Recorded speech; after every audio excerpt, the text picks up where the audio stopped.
이 말씀, 계시의 말씀은 로마서 9장 1절부터 3절까지의 말씀입니다.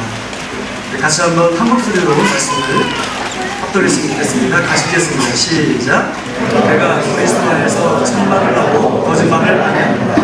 나에게 큰 근심이 있는 것과 마음에 그치지 않은 고통이 있는 것을 내 양심이 성령 안에서 나와 더불어 증거하니 나의 형제 곧 고류의 친척을 위하여 내 자신이 저주를 받아 그리스도에서 끊어질지라도 원하는 바다. 네, 제가 다시 한번 공격해 드리겠습니다. 로마서 9장 1절부터 3절까지 말씀. 내가 그리스도 안에 사역을 하셨습니다. 이곳에 오셔서 EPTS 복음주의 장로의 신학교를 비롯한 리빙스턴 아카데미 산돌 학교 사역을 하고 계시고, 그 다음에 가족으로서는 김금래 성사님, 사모님, 그리고 해나양과 왕규군 일남 일녀를 두고 계십니다. 2007년도 한인교회 운영위원장으로 한인교회를 섬기셨고요. 현재는 어부회 회장으로서 그리고 한인교회 건축위원회 건축위원장으로서 수고하고 계십니다. 목사님 나오셔서 이제 한인교회와 교민들이라는 제목을 가지고 귀한 말씀 선포하실 때 많은 은혜 받으시기 바랍니다. 목사님 나오실 때 우리 할렐루야로 영접하도록 하겠습니다. 할렐루야. 할렐루야.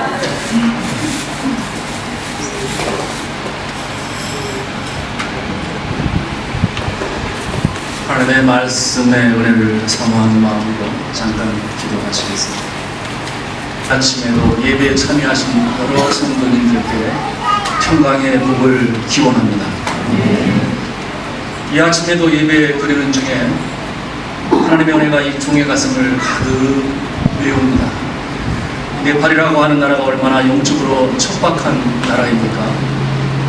힌두교가 75%가 되고 또 불교가 15% 이상이 되고 남아있는 10% 중에 5%는 모슬렘 교도들이고, 그리고 여전히 남아있는 5% 중에 2.5%는 정령 숭배를 섬기는 그와 같은 곳입니다.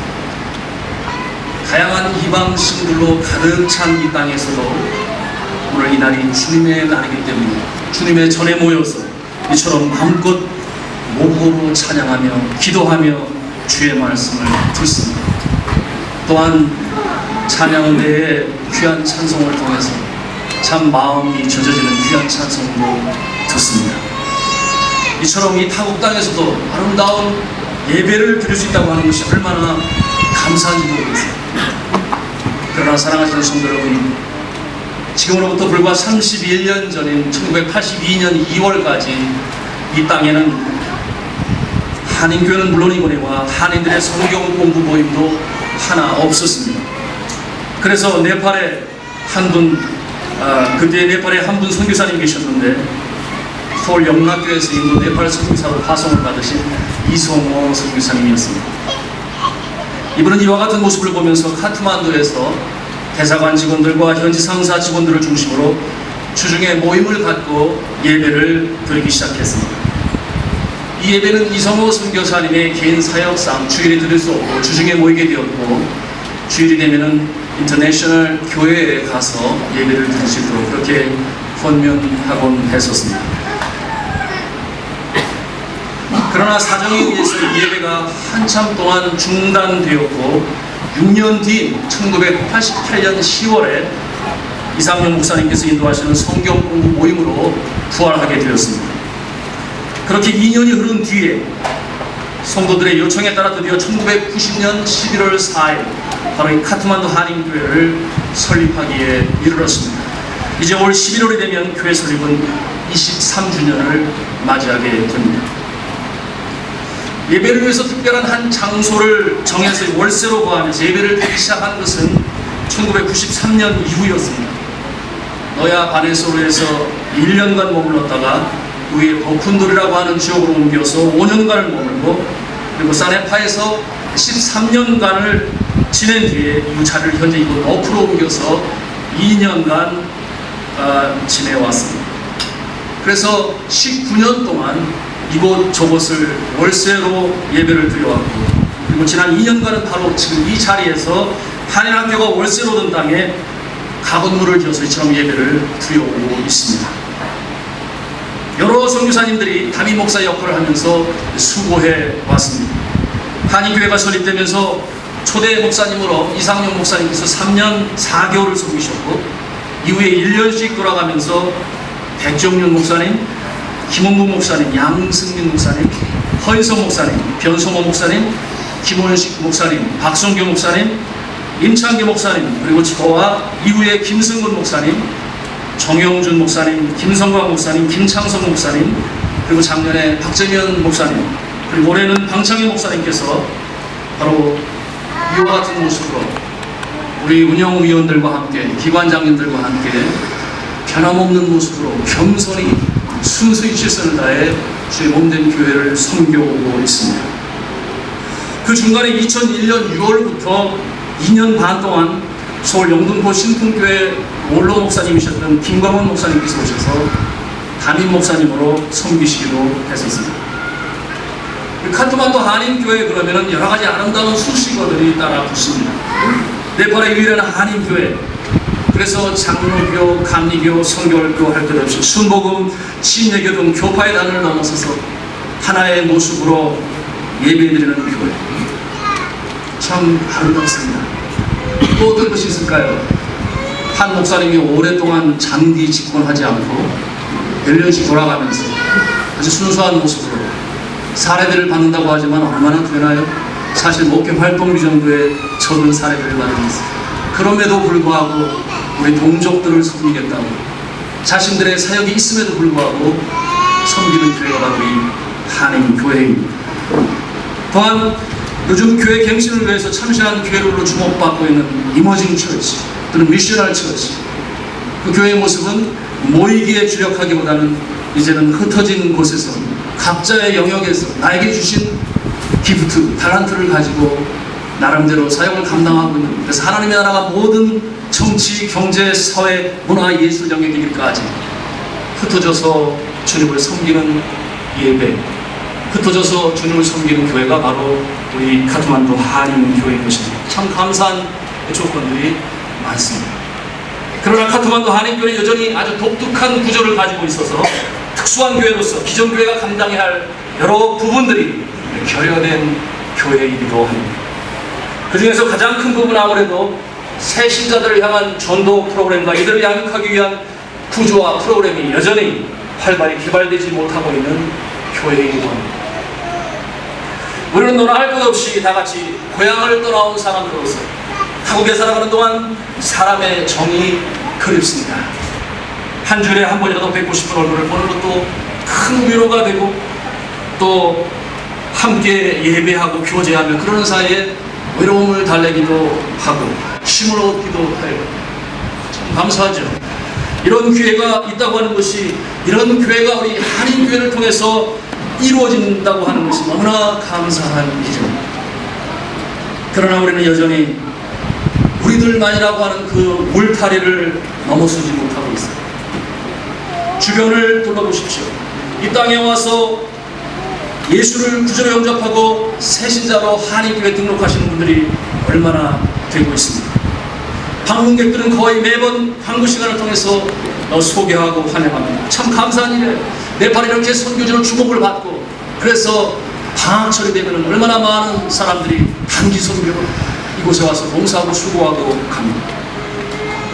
그러나 새로운 가족으로 소개되는 경우는 보기가 힘듭니다. 분명한 것은 고향을 떠나 이 땅에 함께 머무는 사람들 중에 바로 믿지 아니하는 같은 동포들을 향한 우리의 관심, 저들을 향한 주는 사랑과 나눔에 대한 부분은 여전히 개발되어져야 할 부분입니다. 한국 대사관을 통해서 얻은 정보에 의하면 현재 네팔에 살고 있는 한국 교민이 약 650명이라고 합니다. 참 많이 늘었어요. 이렇게 가난한 나라에도 한국 사람이 올까 그렇게 생각했던 적이 있었습니다. 그런데 계속해서 들어오고 있습니다. 선교사만 들어오는 것이 아니에요. 물론 선교사가 절대적으로 많습니다. 선교사로 등록하신 분들 우리 약 85가정, 그리고 싱글 선교사님들이 30명입니다. 그러면 모두 한 200여 선교사 회원이 살고 있고, 그들의 자녀들까지 합치게 되면 650명의 전체 교민 중에 약 50%가 선교사와 그들의 가족이라고 합니다.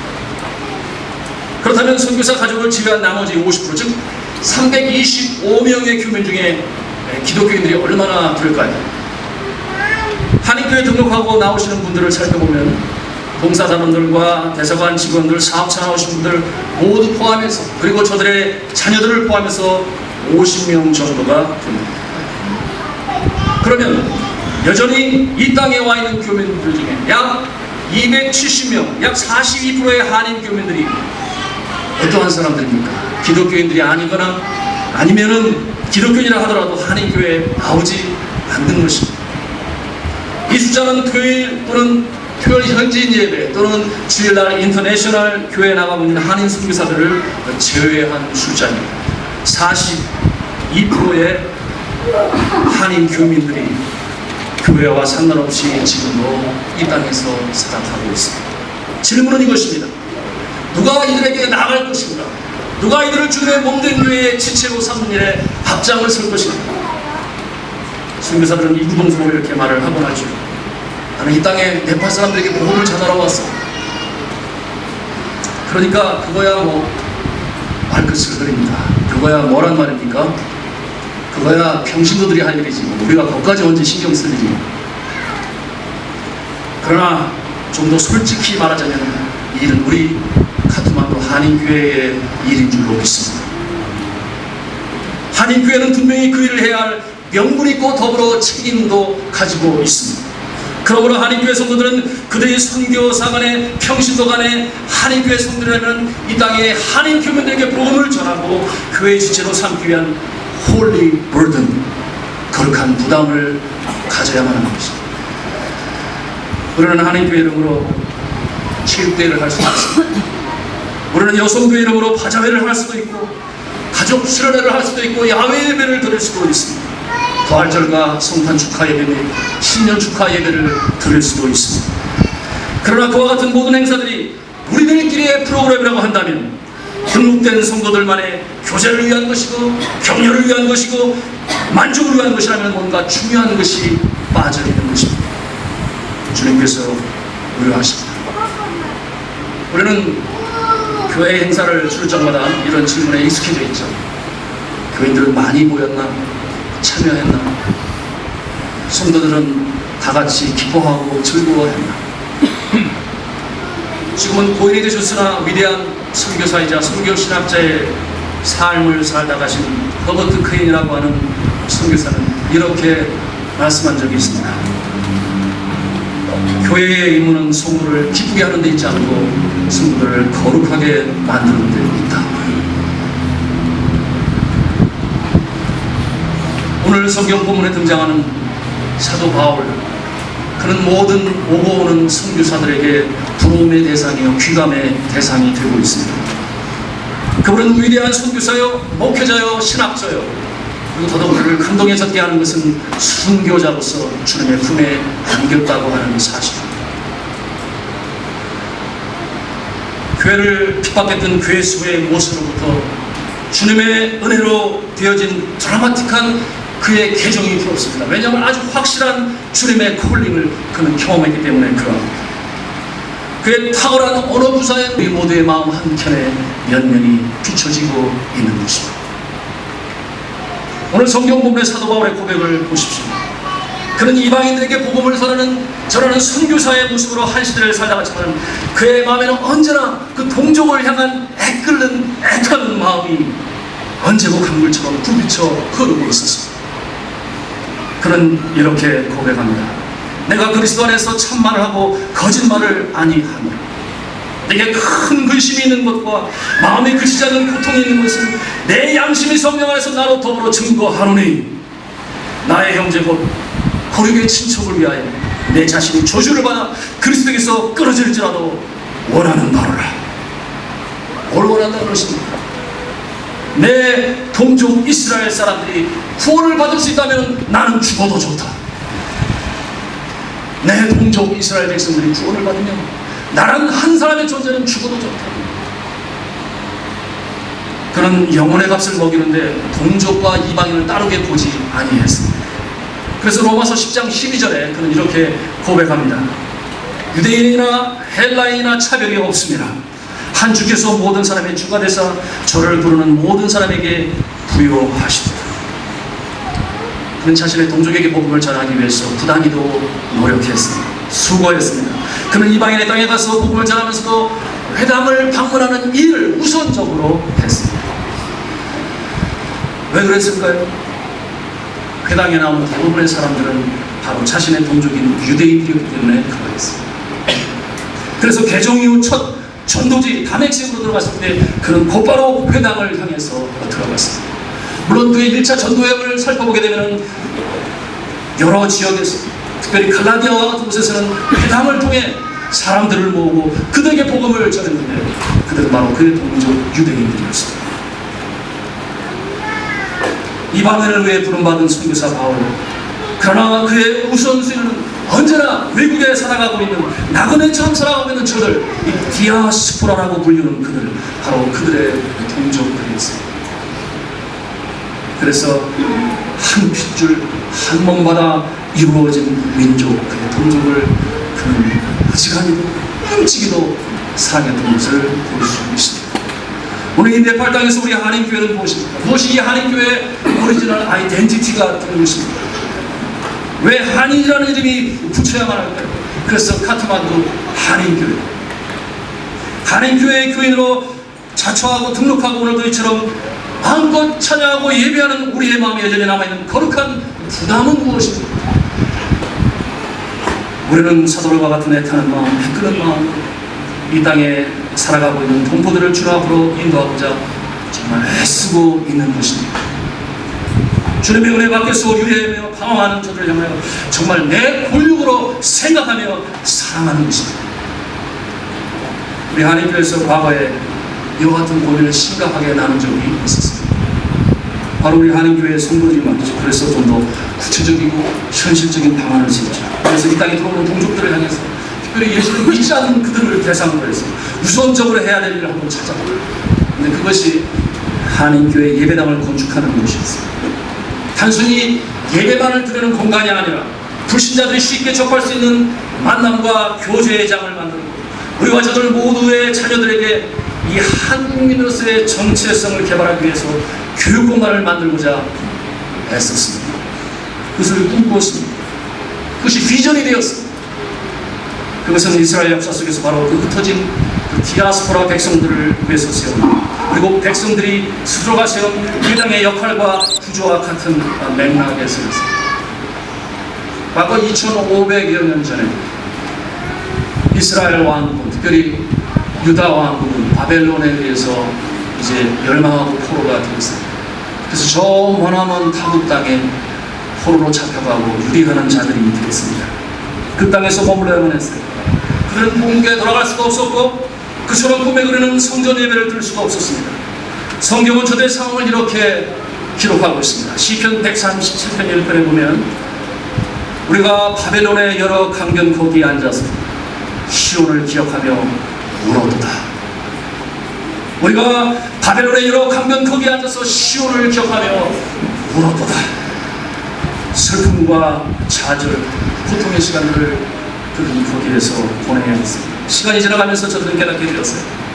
아, 우리가 바로 고국으로 돌아갈 수가 없고 성전 예배를 드릴 수가 없고, 그래서 타국에 있다고 해서 하나님께 공예배를 드리지 않으면 안 되는 것이고, 이방인들 사회 속에서 자라는 아이들에게 민족적 정체성이 사라지는 것을 방치할 수가 없었습니다. 그리고 때때로 모여서 같은 목으로 동족 간의 교제를 나누는 일도 필요했습니다.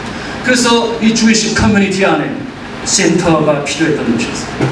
그래서 시작된 것이 바로 유태인들의 교회당인 시나고그 회당 제도가 시작되었던 것이었습니다.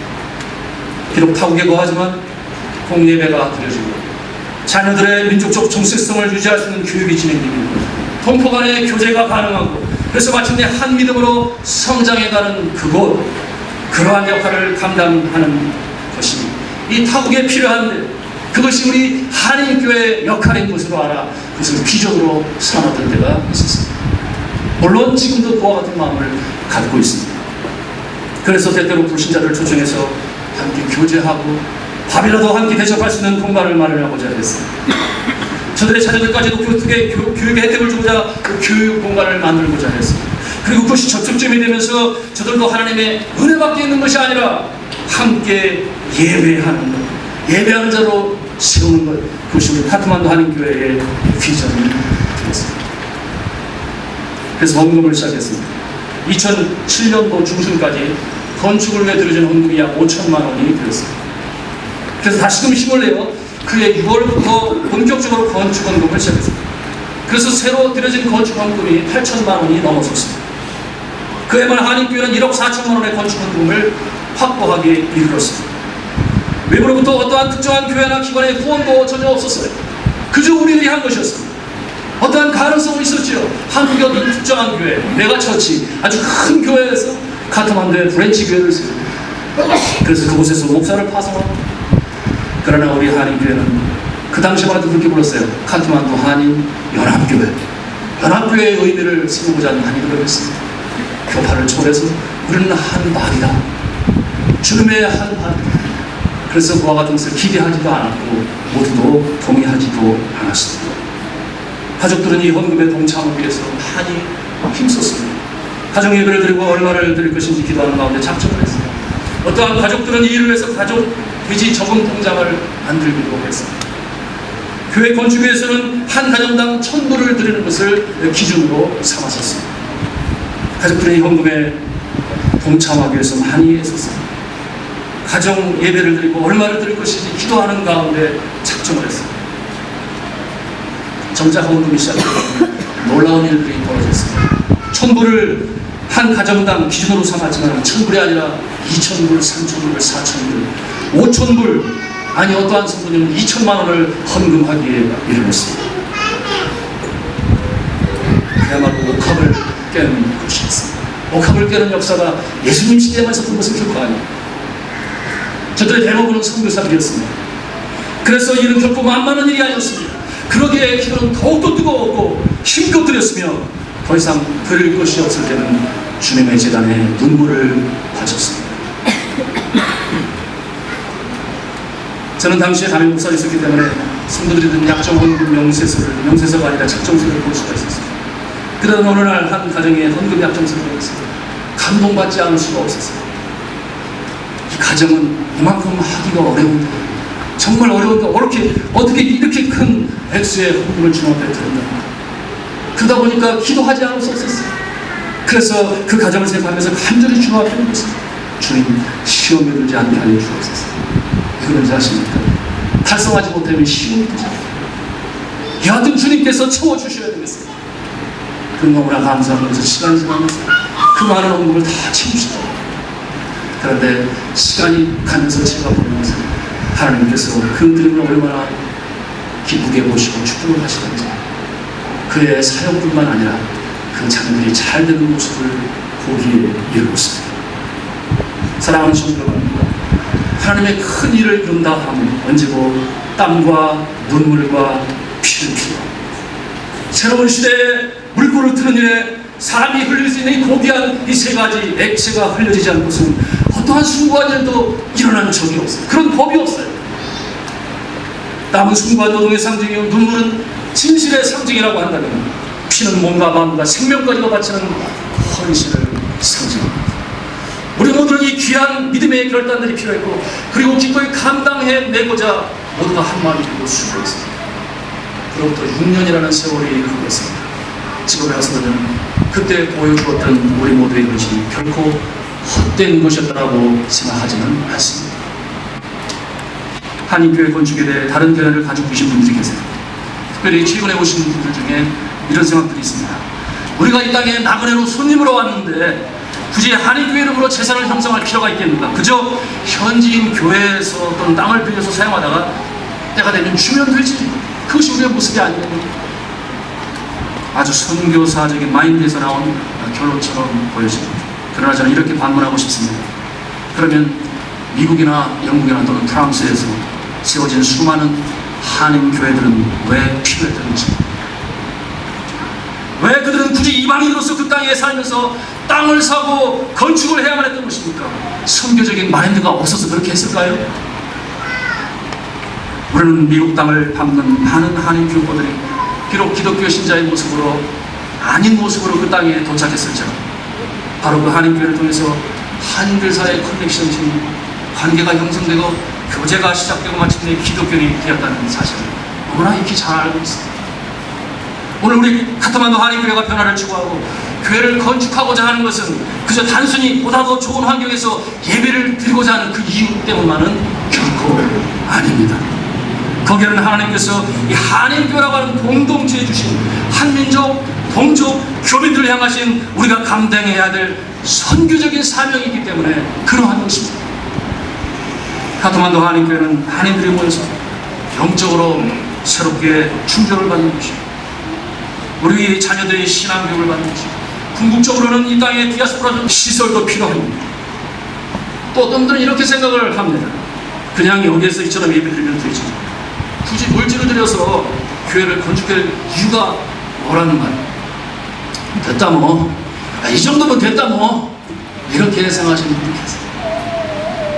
그래서 지금까지 이곳저곳 마치 광야에서 유리하는 이스라엘 백성들처럼 성막을 옮겨왔습니다.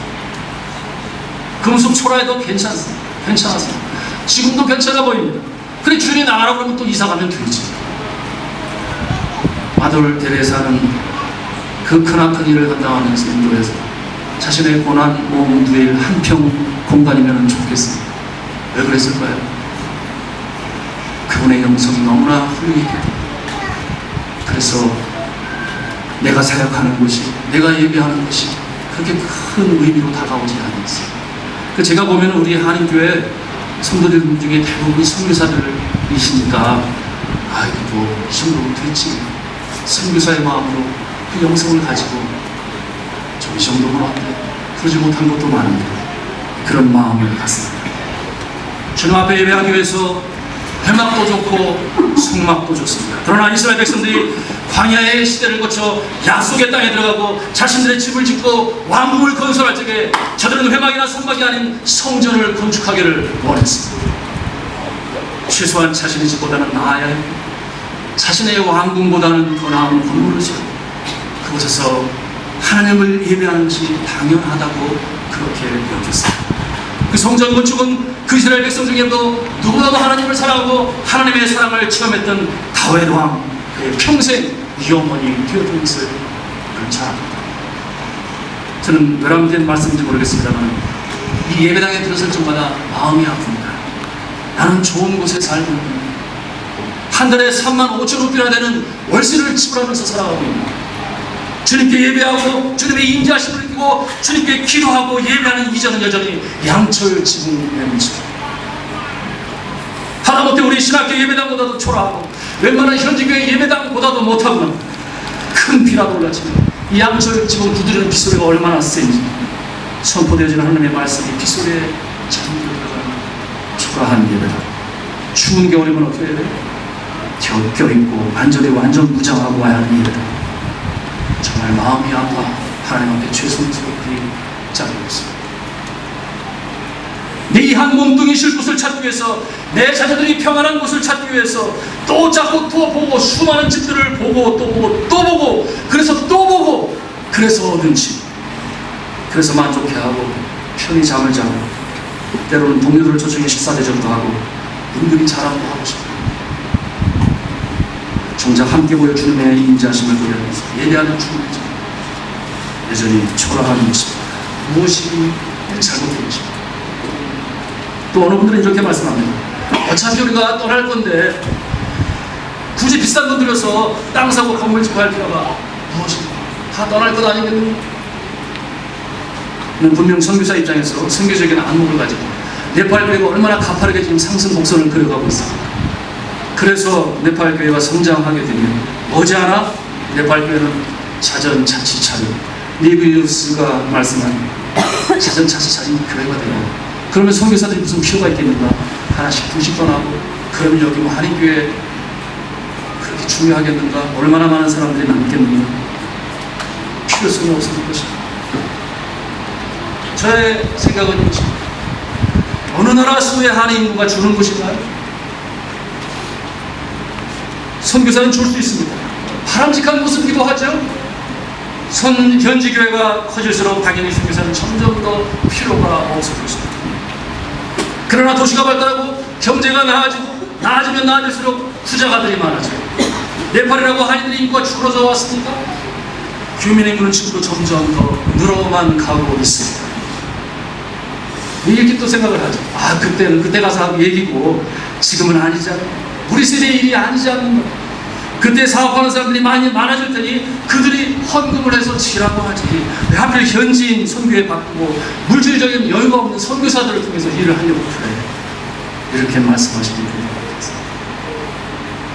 사랑하는 성도 여러분, 미국이 여전히 21세기 초에 왜 이 땅에서 앞서가는 나라입니까?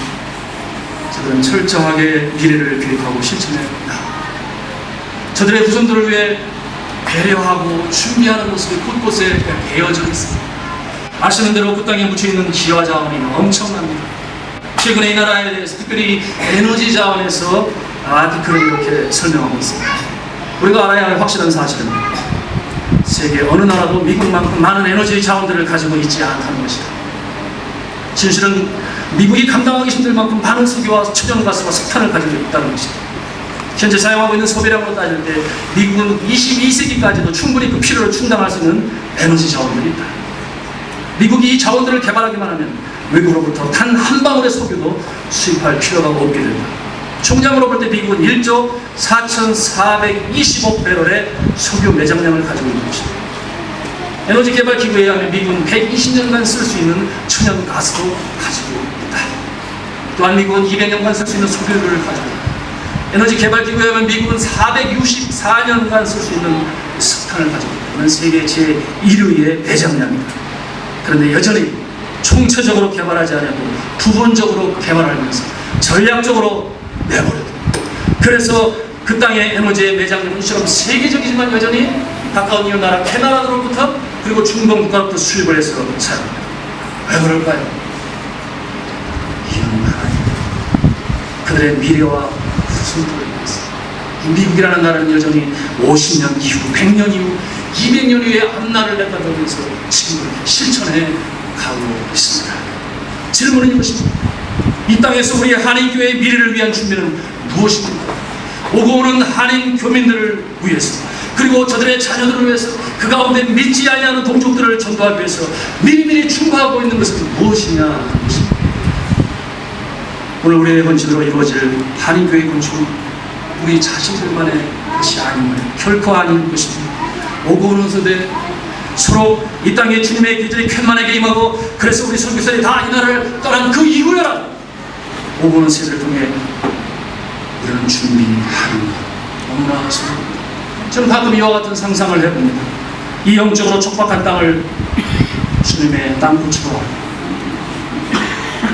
이 땅에 온 우리 믿음의 선배들이 있습니다. 그들은 복음을 알지 못하는 현지인들에게 온몸으로 주님의 사랑을 전하고, 더불어 내 나라, 내 동족들도 진심으로 사랑하여 섬기는 것입니다. 어느 가운데서도 사랑을 심고 물질을 심어 이 예배당을 심었으니, 세웠으니 우리는 그 사랑 원신을 잊지 않고 길들이 계승하리라. 앞으로 한인교회가 땅을 구입하고 아름다운 성전이 건축이 되어지고, 그것이 교민사회, 동족사회의 센터가 되어지고 했을 때 이미 우리가 떠난 그 뒤에 이곳에 들어올 사람들이 이와 같은 고백을 하고 상상해 본 것입니다. 비단 이 상상이 저만의 것이었습니다. 이제 말씀을 맺습니다. 지난 몇 년 동안 하늘 높은 줄 모르고 치솟았던 카트만두의 땅값이 이제 정상으로 돌아가고 있습니다. 우리가 헌금해온 1억 8천만, 지금 128낙의 기금이 마련되어 있는데, 아주 가까운 거리에 3km 정도 거리에 보이시바티 위쪽 북마대로 가기 전에 왼쪽 언덕에 그야말로 전경이 아름다운 부분, 완전 평지, 손 하나 댈 수 없는, 댈 필요가 없는 그야말로 환상적인 땅이 있습니다. 그런데 이 128락의 돈을 가지고 약 400평의 부지를 살 수가 있어요. 저는 몇 번 이곳에 가서 기도하면서 과거에 한국에서 친히 교회 건축의 경험이 있으신 분들을 모셔다가 봅니다. 작년에 많은 수고를 하셨던 임창기 목사님과 건축주들에게도 그 땅을 보여드렸습니다.